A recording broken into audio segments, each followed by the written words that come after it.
가게 하였으며 또 내가 이르기를 내가 너희와 함께한 언약을 영원히 어기지 아니하리니 너희는 이 땅의 주민과 언약을 맺지 말며 그들의 재산들을 헐라 하였거늘 너희가 내 목소리를 듣지 아니하였으니 어찌하여 그리하였느냐. 그러므로 내가 또 말하기를 내가 그들을 너희 앞에서 쫓아내지 아니하리니 그들이 너희 옆구리에 가시가 될 것이며 그들의 신들이 너희에게 올무가 되리라 하였노라. 여호와의 사자가 이스라엘 모든 자손에게 이 말씀을 이르매 백성이 소리를 높여 운지라. 그러므로 그곳을 이름하여 보김이라 하고 그들이 거기서 여호와께 제사를 드렸더라. 전에 여호수아가 백성을 보내매 이스라엘 자손이 각기 그들의 기업으로 가서 땅을 차지하였고 백성이 여호수아가 사는 날 동안과 여호수아 뒤에 생존한 장로들 곧 여호와께서 이스라엘을 위하여 행하신 모든 큰 일을 본 자들이 사는 날 동안에 여호와를 섬겼더라.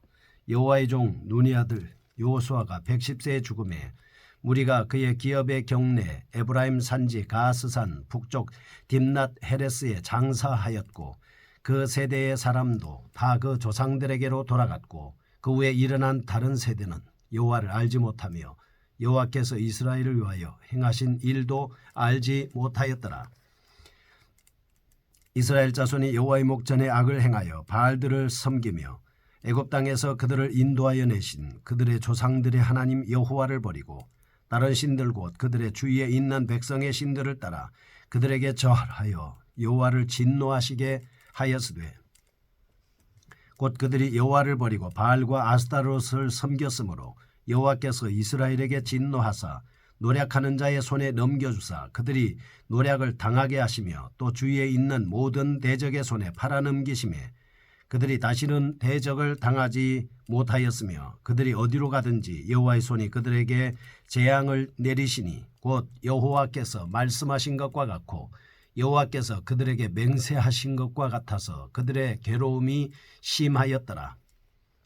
여호와께서 사사들을 세우사 노략자의 손에서 그들을 구원하게 하셨으나 그들이 그 사사들에게도 순종하지 아니하고 오히려 다른 신들을 따라가 음행하며 그들에게 절하고 여호와의 명령을 순종하던 그들의 조상들이 행하던 길에서 속히 치우쳐 떠나서 그와 같이 행하지 아니하였더라.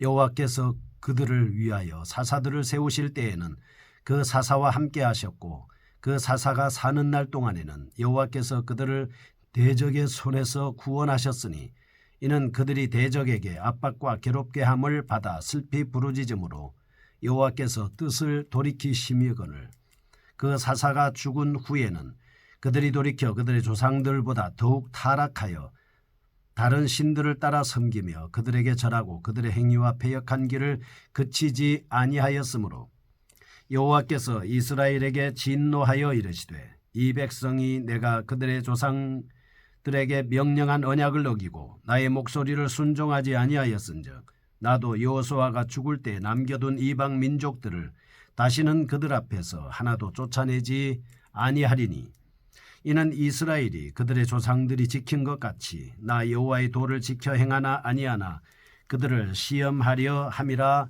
하시니라. 여호와께서 그 이방 민족들을 머물러 두사 그들을 속히 쫓아내지 아니하셨으며 여호와의 손에 넘겨주지 아니하셨더라. 아멘. 사사기 2장 말씀입니다. 패역한 이스라엘에 대해서 말씀을 하고 있습니다.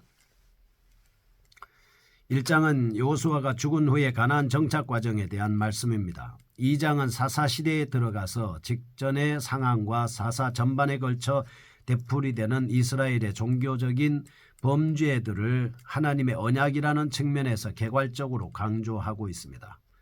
하나님의 백성으로서의 올바른 자세가 무엇인가를 보여주고 있습니다. 2장은 타락과 압제와 구원으로 반복되는 이스라엘 역사의 신학적 해설을 담고 있는 말씀이라고 볼 수가 있습니다. 2장의 핵심 단어는 1절, 2절, 15절, 20절에 나오는 언약 또는 맹세라는 단어가 5회 언급되고 있습니다. 이는 고대 근동지방의 종주권 계약의 형식과 관련이 있다고 볼 수 있습니다. 1절에는 군주 대신 여호와가 어기지 아니하고 실행하였습니다. 2절에는 언약 규정의 선포와 그 규정을 어긴 이스라엘의 범죄에 대한 지적을 하고 있는 것입니다. 3절은 규정된 형벌에 따른 저주의 선포에 대한 말씀이고 4절에서 5절은 봉신인 이스라엘 백성들의 회개와 군주이신 여호와의 구원에 대한 말씀이 기록되고 있습니다.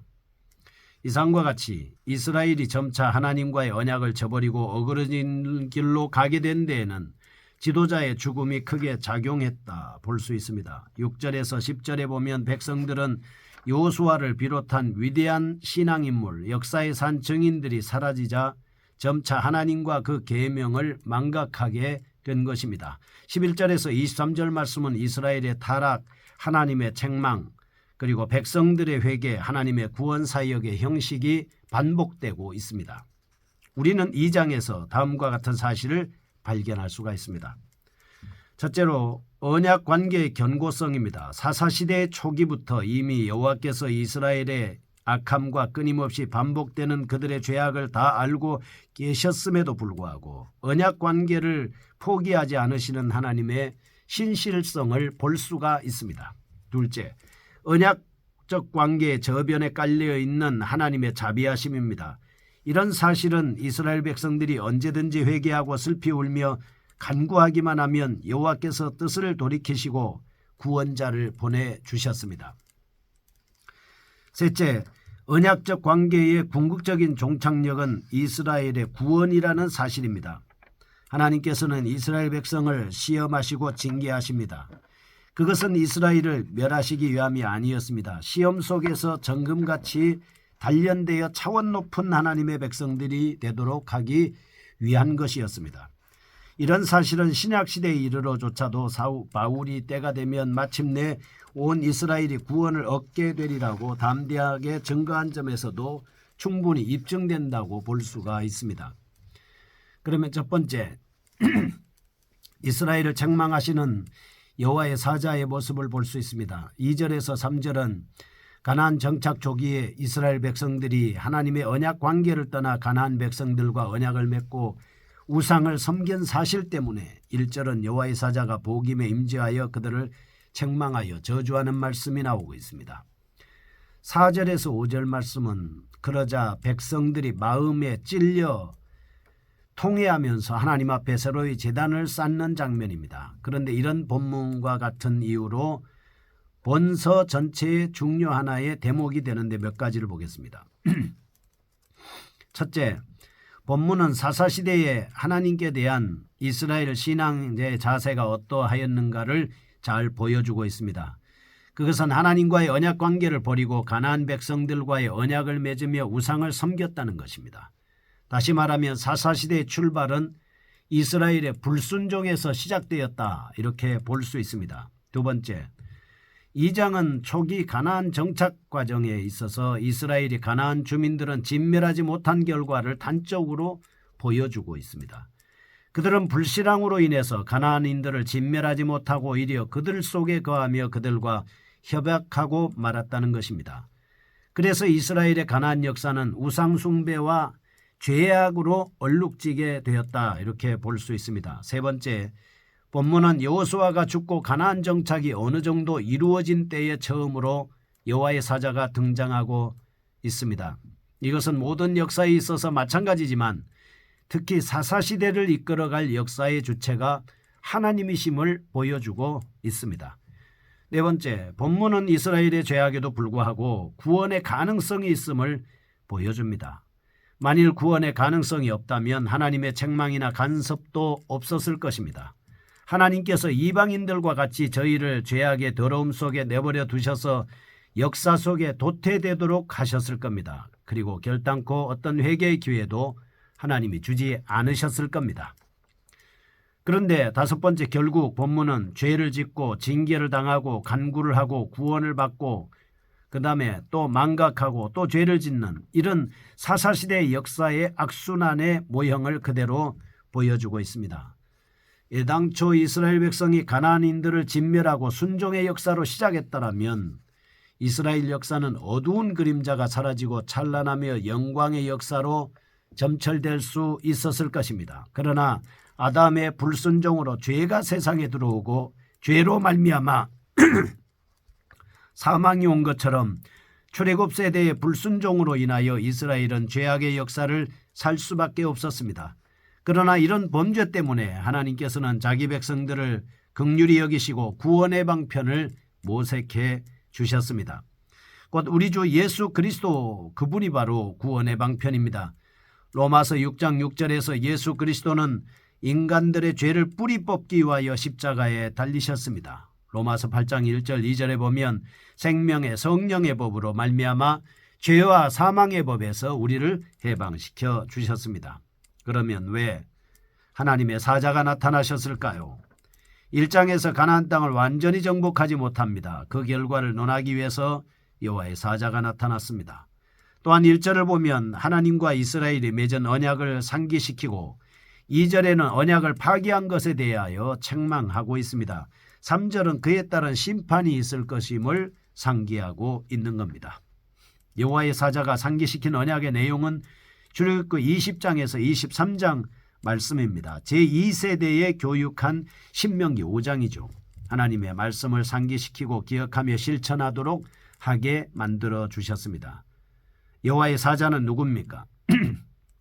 여기서 여호와의 사자는 성경에 나타난 구약 성경에 아주 다양하게 나타나고 있습니다.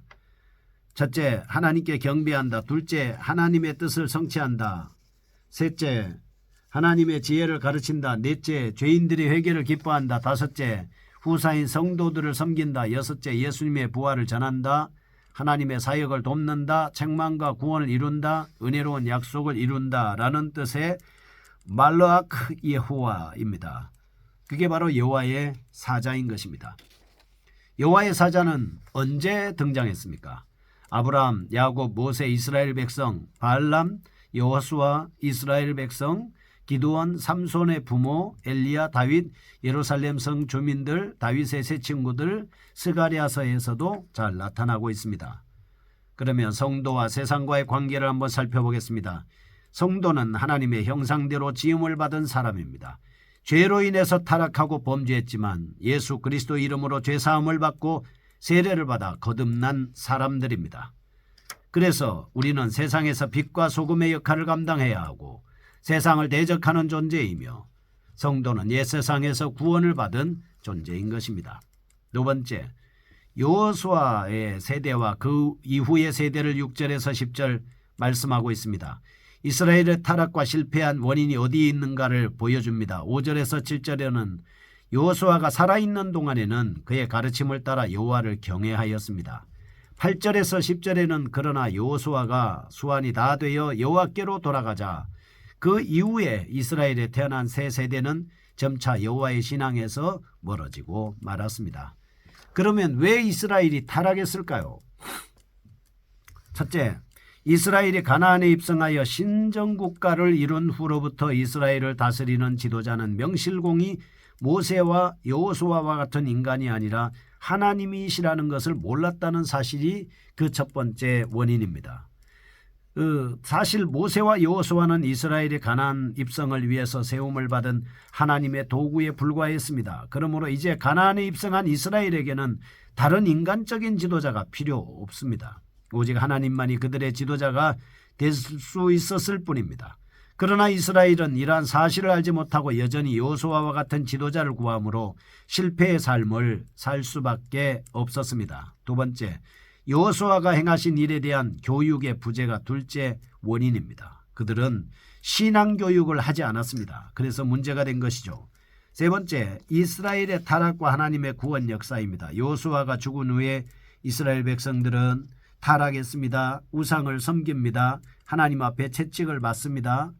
그러나 이름에도 불구하고 하나님께서는 사사들을 보내주셔서 이 사사들을 통해서 이스라엘 백성들을 구원하는 모습을 볼 수가 있습니다. 우리에게는 예수 그리스도를 보내주셨습니다. 그리고 우리는 예수 그리스도를 믿음으로 언제든지 어느 곳에든지 구원을 받을 수가 있습니다. 거룩하신 하나님 아버지 감사합니다. 하나님께서 우리의 잘못을 회개할 때 하나님께서 우리의 간구를 들으시고 응답하여 주심을 감사하며 지도자를 보내주셔서 구원 역사를 이루게 하심을 감사합니다. 예수님의 이름으로 기도합니다. 아멘. 여수 살리는 교회 임기환 목사였습니다. 지금 극동방송을 듣게 하십시오. 기적이 일어나고 있습니다. 아멘.